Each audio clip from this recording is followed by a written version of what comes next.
मित्रो, आज आपण एका वेगळ्याच आणि नवीन अशा विषयावर व्याख्यान ऐकणार आहोत. वास्तविक पाहता आनंद म्हणजे काय आणि आनंदाचा शोध घेण्याचा मानवानं पूर्वीपासून प्रयत्न केलेला आहे.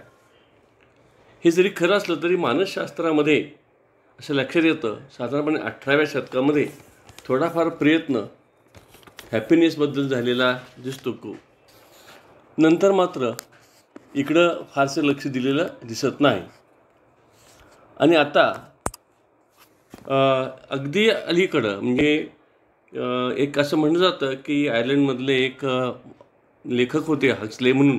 त्यांनी त्यांच्या कादंबरीमध्ये अशी एक कल्पना मांडली होती की आनंदाचं काय वेगळं मानसशास्त्र असू शकतं का काय. आणि मग नंतर मार्टिन सेलिगन म्हणजे यांनी 9 जून 2013ला पहिल्यांदा ही टर्म अशी कॉइन केली. म्हणजे पॉझिटिव्ह सायकोलॉजीमधून ही टर्म कॉइन झालेली आहे. आणि ती जी टर्म आहे ती म्हणजे आनंदाचं मानसशास्त्र. आता हे काय आनंदाचं मानसशास्त्र याचा आपण अभ्यास करूया.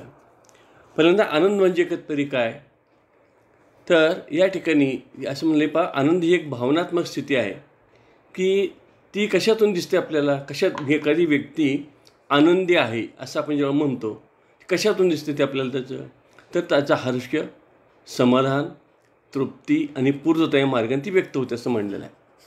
आता हे जे काही आपण असं म्हणतो की या मार्गाने व्यक्त होते म्हणजे काय होतं पहा, तर एखादी गोष्ट आपल्याला मिळाली, जी मला पाहिजे होती ती वस्तू मला मिळाली की त्यावेळेला मिळणारं समाधान असतं.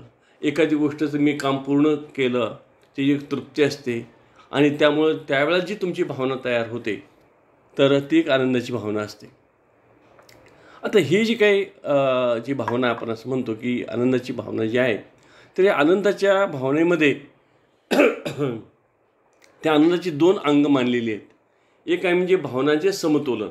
म्हणजे आपल्याकडे वेगवेगळ्या प्रकारच्या भावना आपल्या मनामध्ये असतात. राग असेल, द्वेष असेल, माग असं म्हणूच बाकी षड्रिपू असतात वगैरे, काम, क्रोध, मद, मोह, मत्सर वगैरे वगैरे अशा वेगवेगळ्या ज्या भावना असतात, तर त्या भावनांचं समतोलन करता येणं आणि जीवनामध्ये समाधान शोधणं, या 2 गोष्टी ह्या आनंदाचा एक भाग असतात लक्षात. आणि मग हे जर व्हायचं असेल, जर एखाद्या व्यक्तीला आनंदी राहायचं असेल किंवा एखाद्या व्यक्ती आपण म्हणलं की ही व्यक्ती आनंदी कशावरून आनंदी आहे, तर ती कशी आपल्याला ओळखता येते, तर त्यासाठी आनंदाची लक्षणं कोणती, तर व्यक्ती आनंदी दिसते कधी किंवा कशी, तर त्या माणसाला असं वाटतं पहा की स्वतःलाच आपण समजा म्हणलं मी आनंदी कधी असतो, तर आपणास हवे असलेले आयुष्यच आपल्याला मिळाले आहे अशी आपली भावना असते.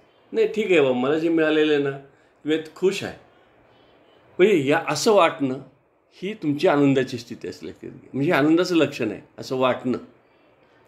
तसंच आपल्या आयुष्यातील सद्यस्थिती खूपच चांगली आहे असं वाटणं, म्हणजे मी प्राध्यापक आहे हीच गोष्ट मला खूप चांगली आहे, मला काही गरज नाही, मला नाही वाटत की मी आणखी कुठलं काय एखादं मिळवावं, पैसा मिळवावा, फार श्रीमंती मिळावं असं नाही, मला हे खूप चांगलं वाटतं. हे असं वाटणं ही आनंदाची स्थिती लक्षात घ्या. म्हणून म्हणलं की या ठिकाणी म्हणजे पहिल्यांदा आपण असं म्हणलं की आपल्याला हवं असलेलं तेच मला मिळालं, हा एक भाग झाला. दुसरं असं असतं की जे मला मिळालेलं आहे की ते खूप चांगलंच मिळालेलं आहे, म्हणजे खूप मला इतरांना काहीच मिळत नाही, त्या मानानं मला खूप चांगली गोष्ट मिळालेली आहे, चांगलं आयुष्य मिळालेलं आहे असं जे वाटणं असतं. आणि त्याच्यातून त्याचा आनंद व्यक्त होत असतो लक्षात घ्या. कधी जेव्हा अशी व्यक्ती म्हणते की नाही मला खूपच मला हेच व्हायचं होतं आणि मला तेच मिळालेलं आहे असं जेव्हा ती म्हणते, तेव्हा असं आपण समजतो की ती व्यक्ती खूप आनंदी आहे. नंतर अशी एक आणखी लक्षण असतं की आपल्याला आयुष्यात जे मिळायला हवे होते ते मिळाले आहे किंवा आपण ते निश्चित मिळू असे वाटणे. म्हणजे एक तर पहिला पार्ट असा आहे की आपल्याला मिळालेलं आहे त्याच्याबद्दल जी काही भावना होते तर त्याच्यामुळं आनंद होतोच. पण काही वेळा असं होतं की नाही म्हणजे मला आत्ता ते मिळालं नाही पण मी मिळवू शकतो, ते माझ्या अभ्यासानं, माझ्या कष्टानं ते मला सहजपणे माझ्या टप्प्यात आहे, माझ्या काय म्हणू आपण क्षमतेमध्ये आहे आणि मी सहज ते मिळवू शकतो. अशा प्रकारची भावना व्यक्त होणं हे ती व्यक्ती आनंदी असण्याचं लक्षण आहे. ज्यावेळेस अशी व्यक्ती म्हणते नाही काय सहज शक्य आहे, मला काहीच अडचण नाही असं होण्यामध्ये, मी हे सहज मिळवू शकतो, मला अमुक इतका पैसा मी सहज मिळवू शकतो, अमुक हे पद अमुक सहजपणे मी मिळवू शकतो, असं जेव्हा एखादी व्यक्ती म्हणते त्यावेळेला ती व्यक्ती आनंदी असते त्या क्षणाला. नंतर जीवनात सकारात्मक भावनाचे नकारात्मक भावनावर वर्चस्व असणे. म्हणलं की जीवनामध्ये वेगवेगळ्या प्रकारच्या भावना आहेत, सकारात्मक आहेत का नकारात्मक आहेत. पण जी व्यक्ती नकारात्मक भावनेवर जेव्हा मात करते सकारात्मक भावनेनं, तर त्यावेळेला ती व्यक्ती आनंदी आहे असं आपण मानतो.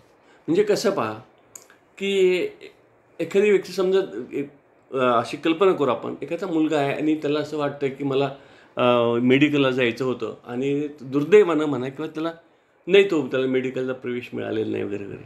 पण तो म्हणतो ठीक आहे ना, काही हरकत नाही, मला मिळालं नाही मेडिकलला ॲडमिशन, काही हरकत नाही, मी दुसऱ्या मार्गाने जाईन, मी पुढे जाईन.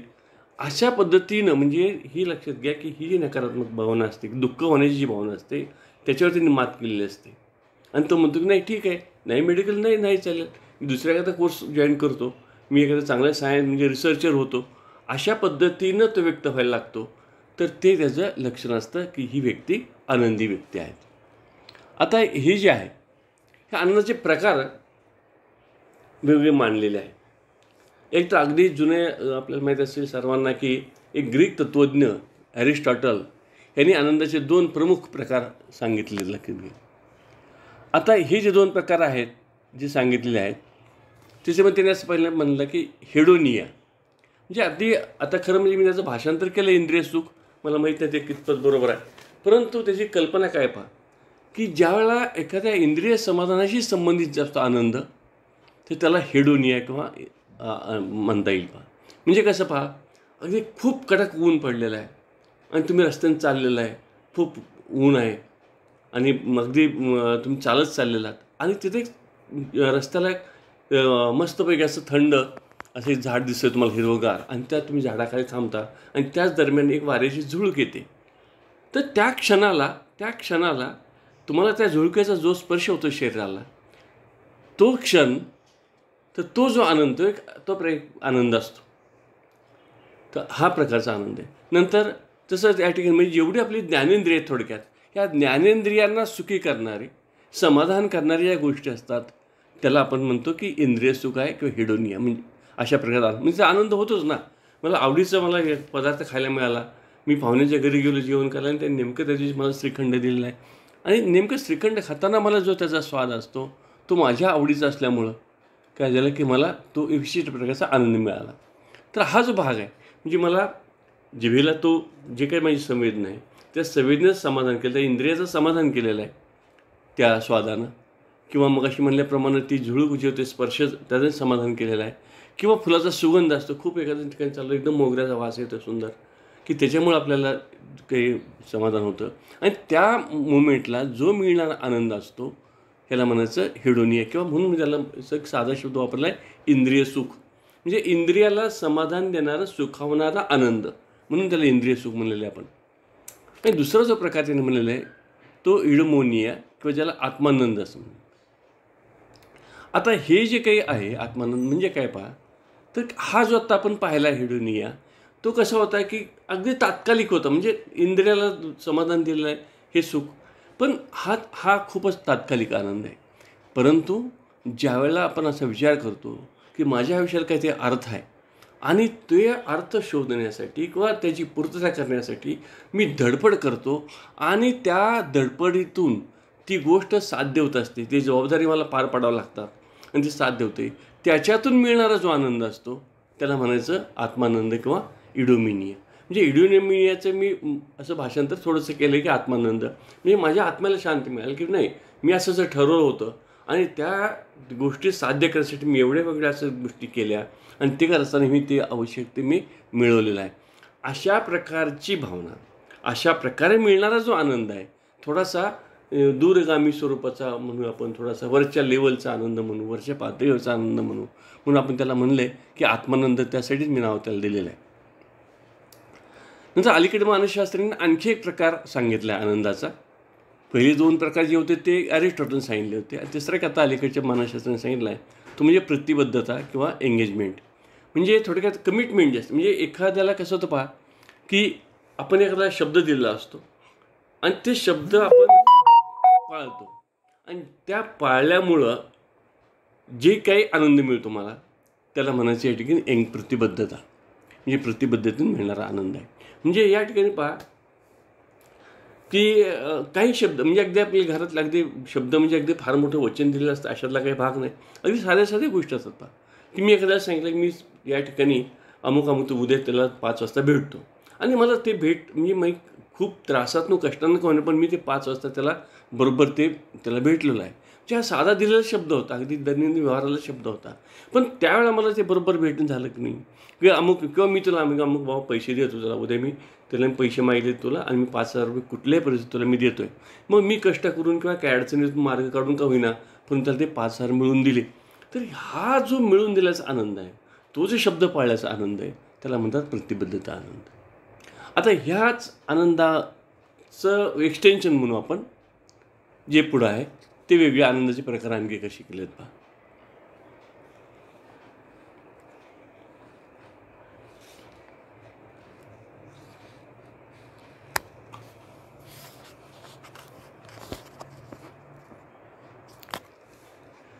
आता हे जे आपण 3 प्रकार पाहिले, हे 3 प्रकारही संबंधित आहेत पहा हे. तर पहिला काय म्हणेल त्याला जॉय किंवा हर्ष. हा अगदी तात्कालिक आणि क्षणिक अशी आनंदाची भावना. म्हणजे मी एखादा सिनेमा पाहायला गेलेलो आहे आणि सिनेमा पाहताना एखादं चांगलं दृश्य पाहिलेलं आहे, खूप डान्स पाहतोय माधुरी दीक्षितचा आणि त्यावेळेला त्या मोमेंटला मला खूप आनंद होतो. तर तो जो आनंद आहे तर तो ह्या प्रकारचा ज्याला आपण जॉय म्हणतो आपण, त्याला तात्कालिक आणि क्षणिक आहे तो. म्हणजे तेवढ्यापुरता संपलं, सिनेमा संपला, बाहेर गेलो की संपला विषय तो. म्हणजे अशा प्रकारचा तो आनंद आहे, हा तात्कालिक आनंद आहे. दुसरा एक्साइटमेंट किंवा औत्सुक्यातून होणारा आनंद. म्हणजे अनपेक्षितपणे म्हणा किंवा अनपेक्षित नाही म्हणणार मी, उलट अपेक्षित म्हणूया, की एखादी मला असं वाटतं की असं असं होणार आहे आणि त्या गोष्टी आता काय होईल असं वाटतं मला आणि त्याच्यातून ती जर चांगली घटना घडेल या भावनेतून होणारा आनंद. म्हणजे एखाद्या आपण काय वेळा असं म्हणतो की ते सिनेमात नटनटी ज्यावेळेला नवीन काम करायला लागतात आणि त्यांना तो सिनेमा ज्या दिवशी तो प्रदर्शित होणार असतो तर त्यावेळेला खूप त्यांना औत्सुक्य असतं की कधी एकदा तो हे होतो, रिलीज होतो सिनेमा, एखादं पुस्तक माझं कधी प्रकाशित होतं पहिल्यांदा, तर तो जो काय आनंद असतो तर तो आनंद म्हणजे हा औत्सुक्यातून निर्माण होणार नाही किंवा त्याला एक्साइटमेंट असा शब्द आहे त्या ठिकाणी. तर ग्रॅटिट्यूड, एखाद्या व्यक्तीबद्दल कृतज्ञता व्यक्त केल्यामुळे होणारा आनंद. म्हणजे काय पहा की आपल्याला एखाद्याने मदत केलेली असते म्हणा किंवा आपण एखाद्याला आदर्श मानलेला असतं म्हणा, आपल्याला एखाद्या व्यक्तीबद्दल खूप आदर वाटत असतो म्हणा आणि त्या व्यक्तीबद्दल आपण कुठल्या तरी एखाद्या मार्गाने कृतज्ञता व्यक्त केली का आपण त्याच्या उपयोगी पडू शकलो आणि त्यामुळं होणारा आनंद लक्षात घ्या. मी साधं थँक्यू म्हणल्यामुळे सुद्धा आनंद होतो, परंतु थँक्यू म्हणजे फारच तात्कालिक झालं. पण मी असं म्हणेन की बा एखादी व्यक्ती असते आणि मग त्या व्यक्तीने एखादी समजा अशी कल्पना करू आपण थोडंसं, एखादा शिक्षक असतो पहा आणि त्या शिक्षकावर तुमचं त्या शिक्षकावर खूप प्रेम असतं, तुम्ही खूप नंतर खूप मोठे होता तुम्ही, ते शिक्षक तिथे शाळेत काम करत असतात, परंतु तुम्ही काय केलेलं आहे की तुम्ही तिथे गेलात आणि त्या गुरुजींना काहीतरी गुरुदक्षिणा म्हणून म्हणा, म्हणजे काही पैसे असं नाही पण कुठल्या तरी मार्गानं त्या गुरुजींना तुम्ही मदत केलेली आहे म्हणा किंवा त्यांचा आदर केलेला आहे, सत्कार केलेला आहे आणि त्यावेळेला जर त्या गुरुजींना नाही, गुरुजींना तर आनंद होईल, पण असं आपण त्यांना करू शकलो, हा आदर व्यक्त करू शकलो, माझी भावना व्यक्त करू शकलो, याच्यामुळे होणारा आनंद आहे, त्याला माझा कृतज्ञता आनंद. नंतर प्राईड किंवा अभिमान. मी नेट सेट पास झालो, हे अगदी फार मोठं काम केलं मी, त्याचा मला खूप आनंद आहे. मी अमुक एक परीक्षा पास झालो, आनंद आहे. एवढंच नव्हे, मी अमुक एक गोष्ट मिळवली, मी आमच्या घरात एखादा टी व्ही घेतला, नवीन टी व्ही घेतला, त्याचा मला आनंद आहे. म्हणजे या ठिकाणी ह्या सगळ्या अभिमानाच्या गोष्टीचा आनंद आणि त्याच्यामुळं आनंद होत असतो. म्हणजे हे माझ्याकडं आहे, माझ्याकडं गाडी मी घेतली नवीन, मी स्वतःचं घर बांधलं नवीन आणि त्यामुळं होणारा जो आनंद असतो त्याला म्हणतात की प्राईड किंवा अभिमानामुळं होणारा आनंद. नंतर आणखी एक प्रकार येतो म्हणजे ऑप्टिमिझम किंवा आशावादी. म्हणजे पुढं चांगलं होईल या आशेनं होणारा आनंद. म्हणजे आता होणार, मी परीक्षा दिलेली आहे, मला चांगले मार्क मिळणार आहेत, हे जे काही मला म्हणजे लक्षात घ्या, अजून काही परीक्षेत रिझल्ट आलेला नाही पण रिझल्ट चांगलाच लागणार आहे. म्हणजे अशा प्रकारची आशा मनात धरून जो आनंद होतो त्याला म्हणतो आपण आशावादी आनंद. म्हणजे हा जो प्रकार असतो लक्षात घ्या, आपण बऱ्याच वेळा आपल्या दैनंदिन जीवनामध्ये देखील अशा प्रकारचा आनंद उपभोगत असतो. म्हणजे असं चांगलंच होईल माझं, काय त्याच्यामध्ये काहीच नाही, अमुक मी प्रयत्न केलेला आहे, नक्कीच चांगलं होईल. आणि अशामुळं तुम्हाला आज म्हणजे उद्या होणार आहे, होईल का नाही माहीत नाही आपल्याला, परंतु मला मात्र असं वाटतं की असं होणारच आहे. आणि असं वाटल्यामुळं जे काही मला आनंद होतो आहे त्याला म्हणतो आपण आशावादी आनंद. नंतर कंटेनमेंट किंवा तृप्ती, म्हणजे एखादं काम मनासारखं झाल्यामुळं किंवा केल्यामुळं येणाऱ्या तृप्तीतून होणार आनंद. पहा, आपल्याला असं होतं पहा की अगदी फार पूर्वी मला आठवतं की खेड्यामध्ये जी काही एकूण समाज रचना होती आणि साधारण मी बघितलं खेड्यामध्ये, तर काय असतं लोकांच्या जीवनाचा त्या संपूर्ण त्यांच्या जीवनाचं सुद्धा इथे कर्तव्य कशात मानायचे. माझ्या मुलाबाळांचे लग्न नीटनेटके लागली, पोरं सगळे रांकेला लागली आणि त्याच्यामुळं ते खुश असायचे. पूर्वी असं आता अलीकडं हे कुटुंब नियोजन वगैरे आलं, पण अक्षरशः पूर्वी मला 4 मुलं आहेत ह्याचा अभिमान असायचा आणि ते तृप्त असायचे सगळे. म्हणजे माझी 4 मुलं आहेत, सगळे चांगले शेती करतात, अमुक कष्ट करतायत आणि सगळे सद्गुणी मुलं निघाली आणि त्याच्यामुळे त्याला तृप्त आनंद होत असतो. मी अभ्यास खूप केला, मला चांगले मार्क्स मिळाले, आनंद होत असतो. मी कष्ट केले आणि त्यामुळं मला कदाचित पैसा खूप मिळाला, मी स्वतःचं घर घेतलं, मी स्वतःची गाडी घेतली आणि त्यामुळं एक प्रकारचे तृप्तीचा आनंद असतो. माझी मुलं बाळं सगळे आता केलं आहे, सगळं सुखात आहे, सगळं चांगलं आहे, त्यामुळे तृप्ती मिळत असते. हा जो काय तृप्ती, आता ही जी तृप्ती असते ही प्रत्येकाची पुन्हा वेगवेगळी असते, लक्षात घ्या, आणि वेगवेगळ्या स्टेजला वेगवेगळी असते. म्हणजे असं होत नाही की सगळ्याची तृप्ती सारखीच असेल, असं होणार नाही. म्हणजे एखादा विद्यार्थी असेल तर त्याची तृप्ती वेगळी असेल, एखादा आणखी जास्त ज्याला ॲम्बिशियस विद्यार्थी असेल त्याची तृप्ती वेगळी असेल की नाही मला एवढंही मिळालं की मग मात्र मी तृप्त होतो, नाही मला एवढे मार्क्स मिळाले की मग मी तृप्त झालो, आणि त्यामुळे मिळणारा तो आनंद असतो, लक्षात घ्या. म्हणजे या ठिकाणी ह्या तृप्तीमुळे मिळणारा एक आनंद असतो. हे जे प्रकार आहेत हे सगळे पहिले जे 3 प्रकार आहेत त्याच्याशी खरं निगडीत असे प्रकार आहेत हे. आता आपल्या दृष्टीने महत्त्वाची गोष्ट काय आहे, तर आनंदी राहायचं कसं. तर असं म्हणलं पहा की काय काय आपल्याला केलं पाहिजे. आपण मग पाहिलं की खरं म्हणजे मुळातले 3च प्रकार आहेत की ते हेडोनिया आहे आणि इडोमिया आहे. आता हे जे आहे की ज्याला इंद्रिय सुख आणि आपण म्हणलं की ते आत्मानंद वगैरे, तर जे शरीर सुख जे आहे किंवा इंद्रिय सुख जे म्हणतो आपण ते ठीक आहे, ते तात्कालिक गोष्ट आहे. परंतु आंतरिक जीवन जर तुम्हाला आत्मानंद जर मिळायचा असेल, आनंद घ्यायचा असेल, थोडा दीर्घकालीन किंवा दूरगामी असा आनंद घ्यायचा असेल, तर आपल्याला काय केलं पाहिजे, तर आपलं जे आंतरिक जीवनाचं ध्येय जे असेल त्या जीवन ध्येयप्राप्तीचा तुम्ही पाठपुरावा केला पाहिजे. म्हणजे एखादं आपण ध्येय ठरवलं की त्यासाठी आपण प्रयत्न केला पाहिजे की ते मिळवण्याचा. कारण काय पहा, ते मिळवल्याशिवाय तुम्हाला आनंद होणार नाही आणि मग त्यासाठी पाठपुरावा केला पाहिजे सतत. मग ते कष्ट असतील किंवा अभ्यास असेल किंवा आणखी काय असेल तर ते तुम्ही पाठपुरावा केला पाहिजे. तर मग ते तुम्हाला ते ध्येय साध्य होईल आणि ते ध्येय साध्य झाल्यामुळं तो जो तृप्तीचा, मग अशी आपण म्हणलं की त्या तृप्तीचा आनंद आपल्याला मिळेल. आणि त्या तृप्तीचा आनंदासारखा दुसरा आनंद नाही, लक्षात घ्या. वेगळ्या प्रकारची तृप्ती असेल, मानसिक तृप्ती असेल तुमची, आणि मग त्या तृप्तीचा जो आनंद तुम्हाला मिळायचा असेल तर तुमचं जे ध्येय आहे, जीवन ध्येय आहे, लक्षात घ्या, तात्कालिक जीवनाचं ध्येय असेल तर ते ध्येय गाठण्याचा तुम्ही प्रयत्न केला पाहिजे. नंतर प्रत्येक क्षण उपभोगा.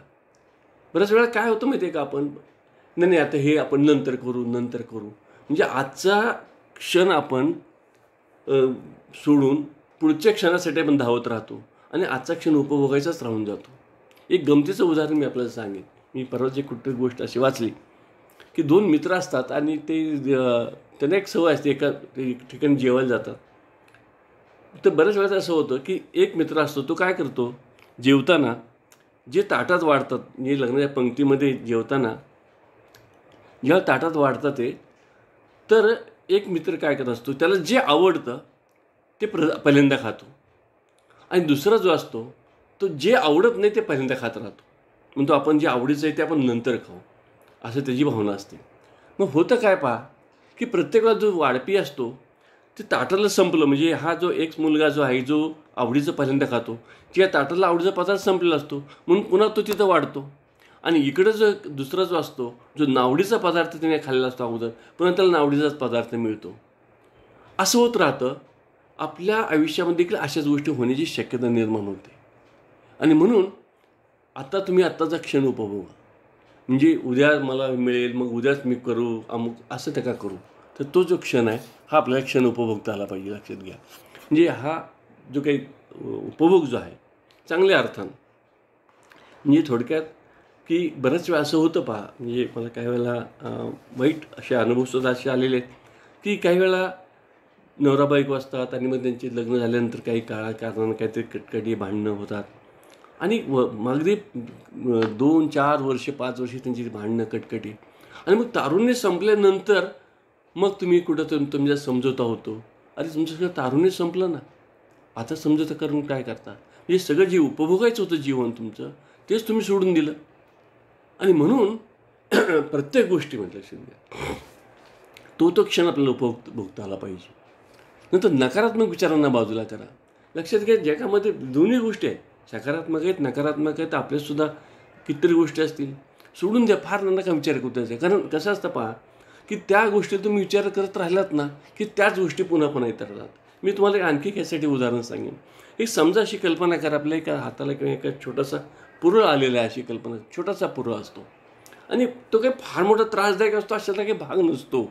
पण होतं काय माहिती आहे का, तो इरिटेट करतो आपल्याला आणि मग काय करतो आपण बोटाने त्याला सारखं असं ते खाजवायला लागतो आणि मग करत गेलात तुम्ही की तो आणखीच परत मग ते जे छोटासा पुरळ असतो ना तो आणखी जास्त त्रास व्हायला लागतो. असं करत करत तो जो पुरळ आहे तो खरं म्हणजे पुरळ त्याचं जस्ट लाईक असं म्हणजे इतकं उग्र स्वरूप होतं की त्याचा तुम्हाला त्रास व्हायला लागतो.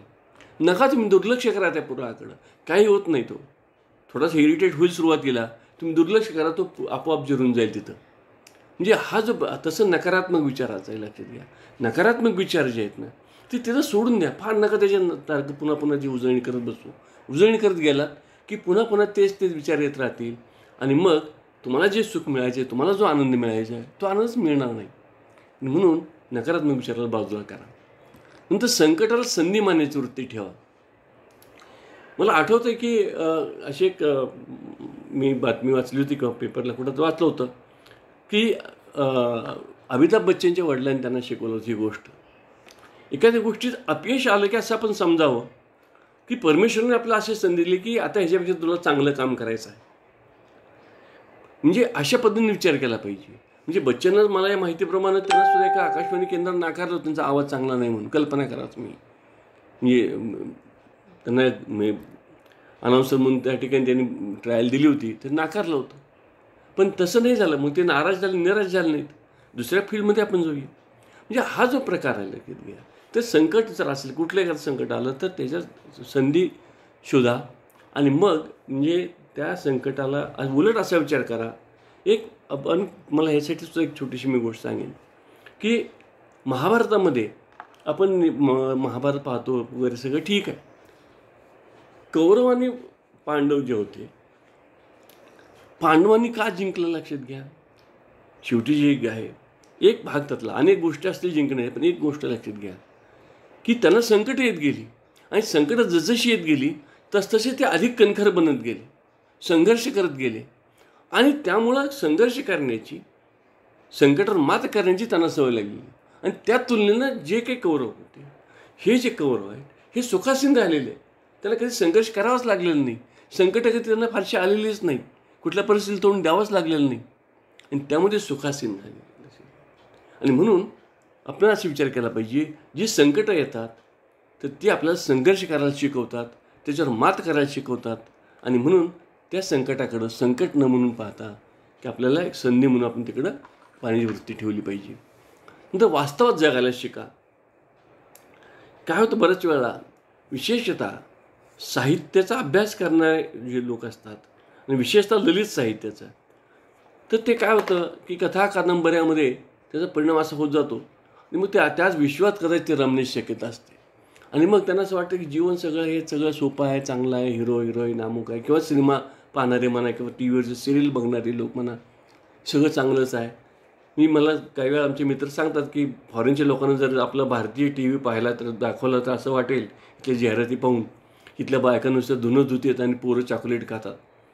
म्हणजे इतकं लक्षात घ्या, आपल्याकडं ज्याला काय म्हणून व्हर्च्युअल सगळं वर्ल्ड आपण तयार केलेलं आहे. हेच काल्पनिक विश्वातनं बाहेर या. आपलं काय आहे हे सिरियलमध्ये जे चालतं, आपल्याकडे संबंध आहे का काही कुठला. त्यांचे जे मी तर हिंदी सिरियल जेव्हा पाहतो त्या भरजरी स्त्रिया त्या कपडे घालून बायका कचाकच भांडत असतात. हे कसं असतं? हे असं होतं का?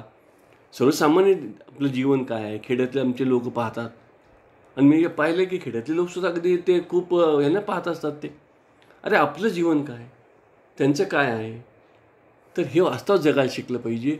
ह्या भानगडीत पडता कामा नये. त्याचं काय होतं माहिती आहे का? चुकीच्या मार्गाने जातो किंवा आपण निराश होऊन नैराश्य येतं. मला हे मिळालं नाही, त्याला बघा कसं मिळतं आहे आणि आम्हालाच का नाही? आमच्याच वाटेला असं का आलं?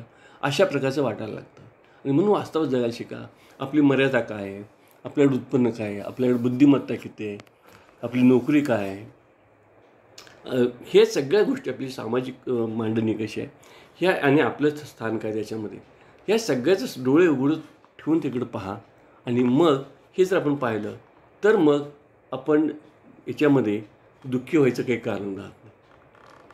तसं आपल्या ध्येयांना पर्याय ठेवा. म्हणजे म्हणलं की आपल्याला आपण चांगलं ध्येय ठेवलं पाहिजे, उच्च ध्येय ठेवलं पाहिजे, चांगली गोष्ट आहे. ठेवलं पाहिजे, पण पर्यायी ध्येय ठेवा समोर.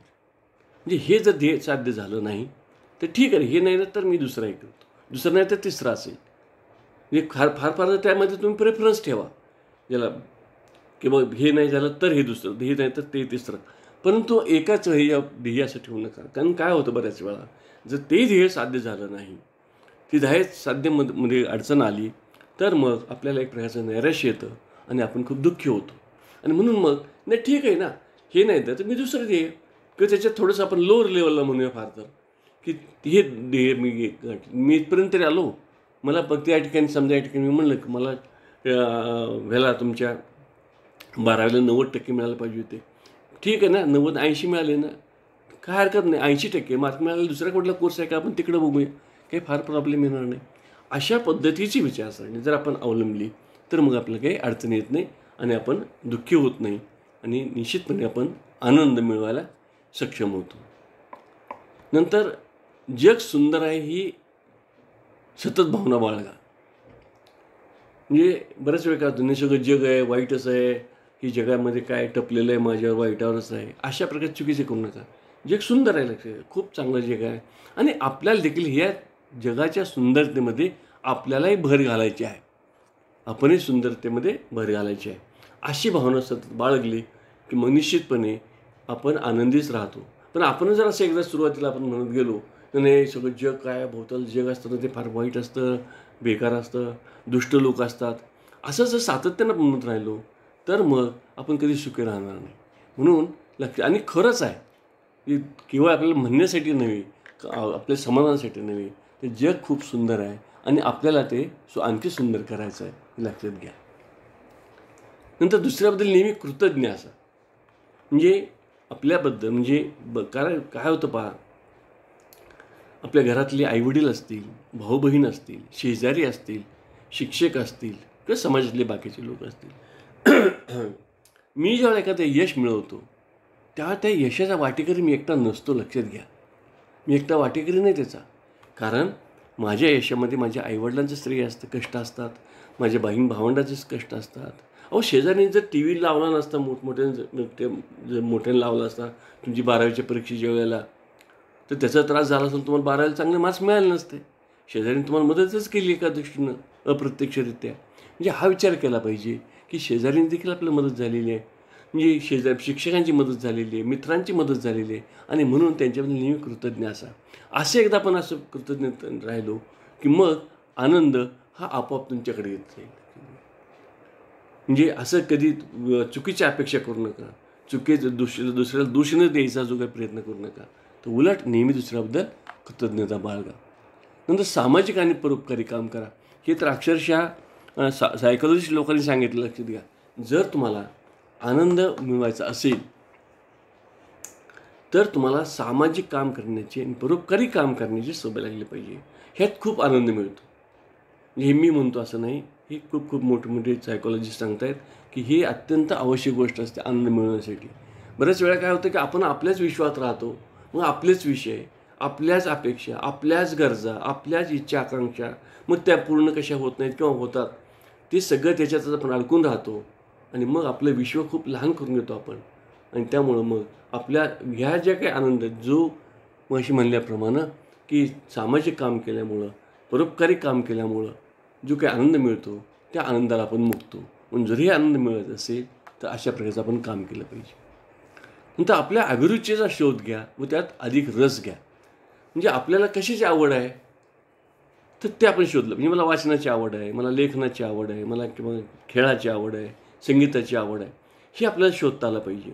आणि एकदा शोधलं आपण की नाही बाबा लक्षात आलं की आपल्याला मला संगीताची आवड आहे, मग त्याच्यामध्ये जास्त रस घ्या. की तुमचा जो तो छंद आहे तो छंद आणखी तुम्ही जोपासा, म्हणजे तुम्हाला त्याचा आनंद मिळेल. आणि आणखी केवळ समजा आमचं वाटलं आणखी काही छंद जोपासा, कारण छंद हे अत्यंत आवश्यक गोष्ट लक्षात घ्या. आनंदी होण्यासाठी छंद खूप अत्यंत आवश्यक गोष्ट आहे.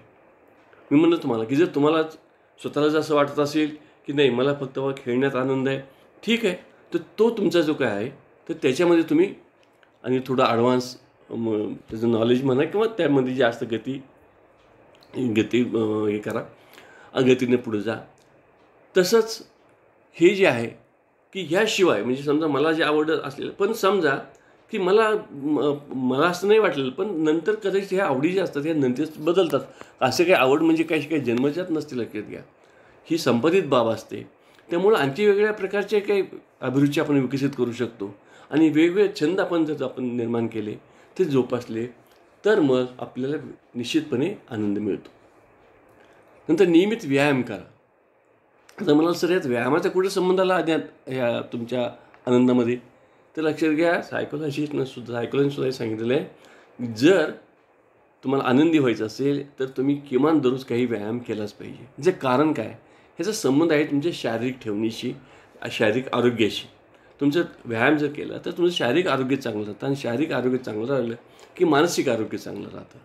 नाही तर काय होईल पहा, मानसिक आरोग्य चांगलं नसेल म्हणजे शारीरिक आरोग्य चांगलं नसेल, मानसिक आरोग्य चांगलं राहणार नाही. मानसिक आरोग्य चांगलं नाही तर आनंद मिळणार नाही, कारण किरकिरी स्वभाव होतो आपला, हिकट स्वभाव होतो. हे जे सगळे आहेत हे सगळे बऱ्याच वेळेला आपल्या शारीरिक आजारातून निर्माण होणारे व्यथा असतात, लक्षात घ्या. म्हणजे बऱ्याच वेळा असं होतं की माझी शारीरिक क्षमता नसली एखादं काम करण्याची तर मग मी काम टाळाटाळ करायचा प्रयत्न करतो. मला असं वाटतं की नाही मग ते काम नको मला. मग ते म्हणजे काय होतं की तुम्हाला ते जबरदस्तीने कोणतरी काम करायला लावलं की निश्चितपणे मग आपल्याला त्रासच होतो. आनंद सोडाच, पण जास्तीत जास्त त्रास व्हायला लागतो. म्हणून कमीत कमी आपल्या शारीरिक व्यवस्था जर चांगली राहायची असेल, शारीरिक आरोग्य चांगलं राहायचं असेल, मानसिक आरोग्य चांगलं राहायचं असेल तर नियमित व्यायाम करणं आवश्यक आहे. आणि म्हणून म्हणलं की आनंद मिळण्यासाठी ही गोष्ट आवश्यक म्हणून येते. नेहमी न्यायानं वागण्याचा प्रयत्न करा. मी कशी म्हणलं मला जसं आपण आत्मानंदाकडे जेव्हा जातो पुढच्या पार्टमध्ये, तर लक्षात घ्या तात्कालिक आनंद हा भाग फार महत्त्वाचा नाही आहे. जर तुम्हाला हा दूरगामी आनंद घ्यायचा असेल, आत्मानंद घ्यायचा असेल, अशा प्रकारचा आनंद घ्यायचा असेल तर नेहमी दुसऱ्याशी वागताना नाही. जसं मला असं वाटतं की मला जर लोकांकडनं जी अपेक्षा असतील तर लोकांच्या देखील माझ्याकडनं काही अपेक्षा असतात, तर त्यांच्या अपेक्षा म्हणजे नेहमी लक्षात ठेवायचं की जे मला वाटतं ते दुसऱ्यालाही वाटतं, जे मला जमतं ते दुसऱ्यालाही जमतं, माझ्या जशा इच्छा आहेत त्याच्याही इच्छा आहेत. म्हणजे त्याला आपण सिंपती वेगळ्या भाषेमध्ये त्याला एम्पथी असं म्हणतो की दुसऱ्याच्या ह्याच्यामध्ये डोकावा तुम्ही, त्याचं जे काही भावविश्व आहे काय आहे त्याच्यामध्ये तुम्ही डोकावलं पाहिजे आणि त्याप्रमाणे त्याला ट्रीटमेंट दिली पाहिजे. म्हणजे मग काय होईल की न्यायानं वागणं जे आहे ते आपोआप घडेल. म्हणजे अगदी साधं घरातलं उदाहरण घेऊया आपण. मला ही वस्तू पाहिजे पण माझ्या बहिणीला पण तीच वस्तू पाहिजे ना, मग तिला नको का, असा विचार केला पाहिजे की नाही तिलाही मिळालं, मग तिलाही मिळाली पाहिजे वस्तू. म्हणजे हा जो भाग आहे असं ज्ञानं वागणं, म्हणजे जर घरातला असेल तसंच बाहेर देखील हा प्रकार सगळा असतो. नंतर गतकाळातील दुःखद आणि अप्रिय घटना उगाळू नका. काय होतं पहा की बऱ्याच वेळा काय होतं, काही लोकांना अशी सवय असते की पूर्वी कधीतरी आपल्याला कोणतरी अपमान केलेला असतो, त्रास दिलेला असतो किंवा आपल्या काही वेगळ्या कारणाने आपल्याला दुःखाचा डोंगर कोसळला असतो. पण आता तुम्ही ठीक आहे ना, ती घटना किती वेळ तुम्ही उगाळणार, जेवढं तुम्ही उगाळत बसाल तेवढं तुम्ही जास्त दुःखी व्हाल. आणि जर आनंदी व्हायचं असेल तर अशा अप्रिय घटना असतात, तर ह्या अप्रिय घटनापासून तुम्ही नेहमी बाजूला व्हायला पाहिजे. त्या उलट टाळल्या पाहिजेत की पुन्हा संपलं, मागच विषय संपला तो, आता आपण पुढं जायचं आहे. अन्यथा तुम्ही तुमच्या जीवनाचा प्रवास पुढं करू शकणार नाही नीट. जर पुढं जीवनात चांगला प्रवास व्हायचा असेल, आनंददायी प्रवास व्हायचा असेल तर गतकाळातल्या ह्या ज्या दुःखद आणि अप्रिय घटना असतात त्या बिलकुल उगाळत बसू नये. उलट नवनवीन गोष्टीत रस घ्या, नवीन नवीन शिका, नवीन नवीन गोष्टीत रस घ्या आणि नवीन पाहायला शिका. की सारखं आपलं जुनं आमचं चांगलं होतं, आमच्या काळात सगळं चांगलंच होतं आणि ठीक आहे चांगलंही असेल, पण ह्याचा अर्थ नवीन वाईटच आहे असं होत नाही ना. तर नवीन गोष्टी शिकत चालावं.